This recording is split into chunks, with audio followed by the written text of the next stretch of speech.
തേനിലും മധുരം വേദമല്ലാതെ. Price the Lord.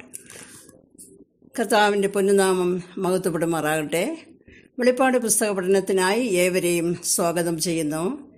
12-ാം അധ്യായമാണല്ലോ നാം കഴിഞ്ഞ നാളിൽ പഠിച്ചത്.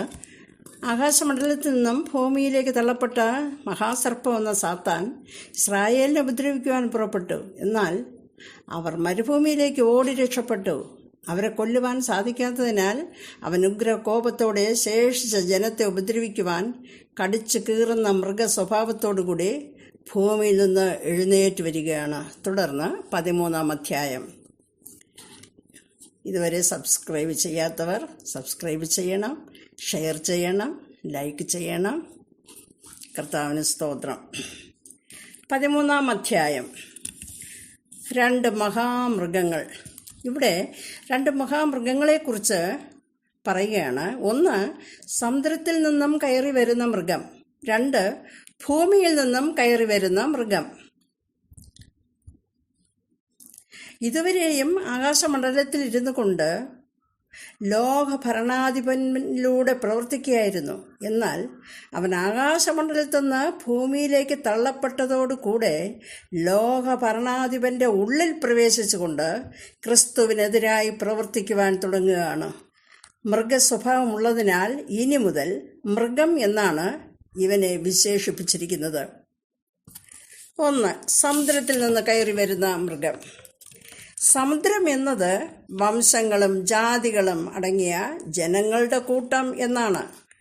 ജനസമുദായ കടലായ രാഷ്ട്രീയ ലോക ജനങ്ങൾക്കിടയിൽ നിന്ന് ജനങ്ങളാൽ തിരഞ്ഞെടുത്ത് അധികാരത്തിലെത്തുന്ന ലോക ഭരണാധിപനിലാണ് ഈ മൃഗം പ്രവേശിക്കുന്നത്.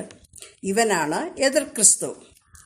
ഇവനിൽ സിംഹം, കരടി, പുള്ളിപ്പുലി എന്നീ ഘോര മൃഗങ്ങളുടെ ക്രൂര സ്വഭാവം ഉള്ളതിനാലാണ് ഇവന് മൃഗം എന്ന് പറഞ്ഞിരിക്കുന്നത്. തുടർന്നുള്ള 3.5 വർഷം ഇവൻ്റെ മൃഗീയ ഭരണമായിരിക്കും. ഒരു ഘോര മൃഗത്തിൻ്റെ മുന്നിലകപ്പെട്ട ആട്ടിൻകുട്ടിയെപ്പോലെ ആയിരിക്കും അന്ന് ഇസ്രായേൽ ജനം. എന്നാൽ ഇസ്രായേൽ ഒഴികെ ബാക്കി സകല ജാതികളും ഈ മൃഗത്തെ നമസ്കരിക്കും, ഈ മൃഗത്തിനോട് ചേരുകയും ചെയ്യും. 13-ന്റെ 8-ാം വാക്യം. ഈ മൃഗത്തിൻ്റെ രൂപം. ഇവന് 10 കൊമ്പും 7 തലയും 10 രാജമുടിയും തലയിൽ ദൂഷണ നാമങ്ങളും ഉണ്ട്. അവൻ്റെ കാൽ കരടിയുടെ കാൽ പോലെ, പുള്ളിപ്പുലിക്ക് സദൃശം, സിംഹത്തിൻ്റെ വായ് പോലെ, വമ്പ് പറയുന്ന വായ്. സകല ജാതികളുടെ മേലും അവന് അധികാരം. ഇവനെ ജനത്തിനിടയിൽ പരിചയപ്പെടുത്തുവാൻ മറ്റൊരു മൃഗം ഭൂമിയിൽ നിന്നും വരുന്നു. 10 കൊമ്പെന്നത് 10 രാജ്യങ്ങളാകുന്നു. ഐക്യരാഷ്ട്ര സംഘടനയായി എഴുന്നേൽക്കുന്ന 10 രാജ്യങ്ങൾ. ഈ രാജ്യങ്ങൾക്കിടയിൽ നിന്നും ഭരണാധിപന്മാരാൽ തിരഞ്ഞെടുക്കപ്പെട്ട് ലോക ഭരണാധിപനായി ഇവൻ കടന്നു വരുന്നു. അതാണ് 10 കൊമ്പ് എന്ന് പറയുന്നത്. 7 തല. 7 തല എന്ന് പറയുന്നത് 7 രാജ്യങ്ങളാകുന്നു. ഈ 10 രാജ്യങ്ങളിൽ അവൻ്റെ ദുർഭരണത്തോട് എതിർത്ത് നിൽക്കുന്ന 3 രാജ്യങ്ങളെ ഇവൻ തള്ളിക്കളയും. ശേഷിച്ച 7 രാജ്യങ്ങളുടെ തലവനായി 8-ാമനായി ഇവൻ്റെ സാമ്രാജ്യം സ്ഥാപിക്കും. ദാനിയേൽ പ്രവചനം 7-ാം അധ്യായം 7-8 വചനങ്ങളിൽ 2600 വർഷങ്ങൾക്ക് മുമ്പേ തന്നെ ഇതിനെക്കുറിച്ച് പ്രവചിച്ചിരിക്കുന്നു. അതിവിടെ വായിക്കുകയാണ്. ദാനിയേൽ 7-ന്റെ 7-8. സമുദ്രത്തിൽ നിന്നും കയറി വരുന്ന ഈ ഘോര മൃഗത്തിന് 10 കൊമ്പുണ്ടായിരുന്നു. അവയുടെ ഇടയിൽ നിന്ന് മറ്റൊരു ചെറിയ കൊമ്പ് മുളച്ചു വന്നു. അതിനാൽ 10 കൊമ്പുകളിൽ 3 കൊമ്പ് വേരോടെ പറഞ്ഞുപോയി. ഈ ചെറിയ കൊമ്പിന് മനുഷ്യൻ്റെ കണ്ണും വമ്പ് പറയുന്ന വായും ഉണ്ടായിരുന്നു. ഇതാണ് പ്രവചനം. 2600 വർഷങ്ങൾക്ക് ശേഷമാണ് യോഹന്നാന് ഇതേ മൃഗത്തെക്കുറിച്ച് വെളിപ്പെടുത്തി കൊടുത്തത്. അടുത്ത് 10 രാജമുടി ഇവനുണ്ട്. 10 രാജമുടി എന്ന് പറയുന്നത് ഇസ്രായേലിനെ മുൻപ് പീഡിപ്പിച്ച റോമിലെ 10 രാജാക്കന്മാർ. ഈ 10 രാജാക്കന്മാരുടെയും ശക്തി ഒരുമിച്ച് ആർജിച്ചുകൊണ്ടാണ് ഇവൻ ഇസ്രായേലിനെ പീഡിപ്പിക്കുവാൻ തക്കവണ്ണം കടന്നു വരുന്നത്. അതാണ് 10 രാജമുടി എന്നത്. അടുത്ത് ഇവന് കരടിയുടെ കാൽ പോലെ ഉള്ള കാൽ. ഇസ്രായേലിനെ പീഡിപ്പിച്ച മേദ്യ പേർഷ്യ സാമ്രാജ്യ ഭരണാധിപന്മാരെയാണ് കരടിയുടെ കാലെന്ന് പറയുന്നത്. കരടിയെപ്പോലെ ശൗര്യത്തോടുകൂടെ ഇവൻ വരുന്നു. അടുത്ത് പുള്ളിപ്പുലിക്ക് തുല്യം, അതായത് വേഗത്തിൽ ഇസ്രായേലിന് കീഴടക്കിയ ഗ്രീസ് സാമ്രാജ്യ ഭരണാധിപൻ. അടുത്ത് ഇവന് സിംഹത്തിൻ്റെ വായ്, അതായത് ഇസ്രായേലിനെ പീഡിപ്പിച്ച ബാബിലോൺ സാമ്രാജ്യം. റോം സാമ്രാജ്യത്തിൽ 10 രാജാക്കന്മാരിലൂടെയും മേദ്യ പേർഷ്യ ഗ്രീസ് ബാബിലോൺ എന്ന 4 സാമ്രാജ്യ ഭരണാധിപന്മാരിലൂടെയും ഇസ്രായേലിനെ പീഡിപ്പിച്ചിരുന്നത് മൃഗവും മഹാസർപ്പവുമാകുന്ന സാത്താനായിരുന്നു. ഇനി ഈ 4 സാമ്രാജ്യ ഭരണാധിപന്മാരുടെയും ശക്തി ഒരുമിച്ച് ആർജിച്ചുകൊണ്ട് ഇസ്രായേലിനെ പീഡിപ്പിക്കുവാൻ അവൻ കടന്നു വരികയാണ്. ഇവൻ്റെ തലയിൽ ദൂഷണനാമം. ദൈവത്തെയും ദൈവജനത്തെയും ദൈവത്തിൻ്റെ കൂടാരത്തെയും കുറിച്ച് അവൻ ദൂഷണം പറയുന്നു. അടുത്തായി ഇവന് വമ്പ് പറയുന്ന വായുണ്ട്. അതായത് താൻ ദൈവമാണെന്ന് പറഞ്ഞ് തന്നെത്താൻ പുകഴ്ത്തി അഹങ്കരിക്കുന്നു. ഇനിയും രണ്ടാമത്തെ മൃഗം ഭൂമിയിൽ നിന്ന് കയറി വരുന്നു. 13:11 മുതൽ 14 വരെ. വായിക്കുവാൻ സമയമില്ല, നിങ്ങൾ ഈ 13-ാം അധ്യായം എടുത്ത് വായിക്കണം. 1-ാം മൃഗം ജനസമുദായക്കടലായ രാഷ്ട്രീയ രംഗത്തു നിന്നും രാഷ്ട്രീയ നേതാവായി കടന്നു വരുന്നു എങ്കിൽ 2-ാം മൃഗം ഭൂമിയിലെ സകല മതങ്ങളുടെ ഇടയിൽ നിന്നും മത നേതാവായി കടന്നു വരുന്നു. ഇവൻ്റെ പേരാണ് കള്ളപ്രവാചകൻ. എല്ലാ ദൈവങ്ങളും ഒന്ന് തന്നെയാണെന്നും കൃഷ്ണനും ക്രിസ്തുവും അള്ളായും അതെല്ലാം പല പേരുകളാൽ അറിയപ്പെടുന്നതാണെന്നും ഒരു ജാതി, ഒരു മതം, ഒരു ദൈവം എന്ന് പറഞ്ഞ് ജനത്തെ വിശ്വസിപ്പിച്ച് സകല മതങ്ങളെയും ഒരുമിച്ചാക്കി എതിർ ക്രിസ്തുവിൻ്റെ നേതൃത്വത്തിൽ ഏക മതത്തിൻ്റെ കീഴിൽ കൊണ്ടുവരികയും ചെയ്യുന്നു. ഈ മതത്തിൻ്റെ നേതാവാണ് 2-ാം മൃഗം ആയ കള്ളപ്രവാചകൻ. ഇവൻ്റെ രൂപവും സ്വഭാവവും: 1. കുഞ്ഞാടിനുള്ളതുപോലെ 2 കൊമ്പുണ്ട്.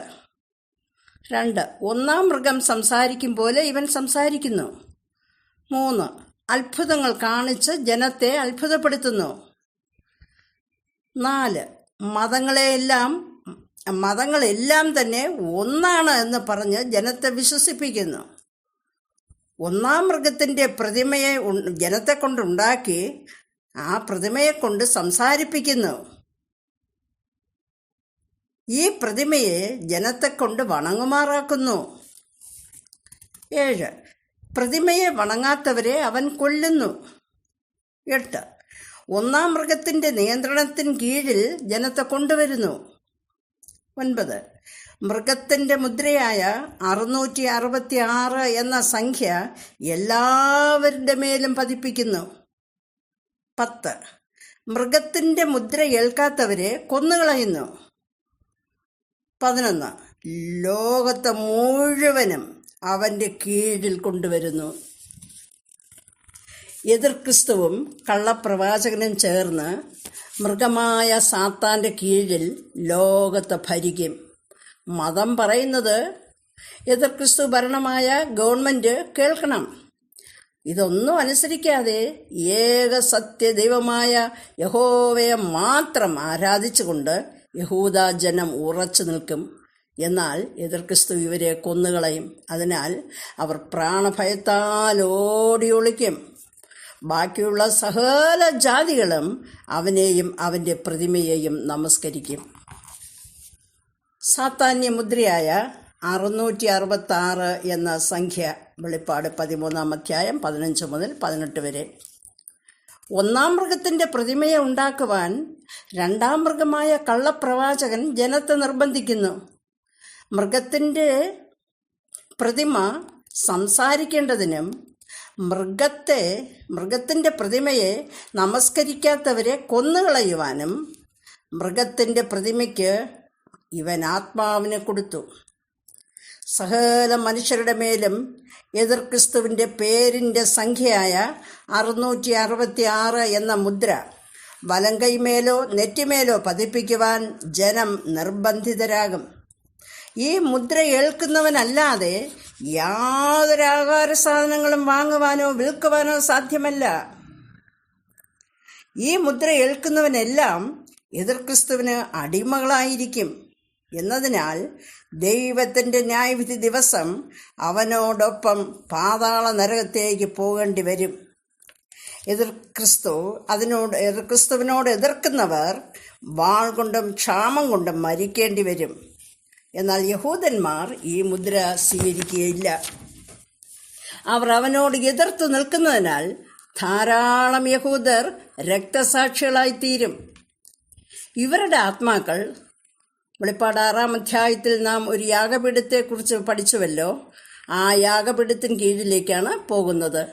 ഇവർ കർത്താവിൻ്റെ 1000 ആണ്ട് വാഴ്ചയിൽ പുനരുത്ഥാനം ചെയ്ത് ക്രിസ്തുവിനോട് കൂടെ വാഴും.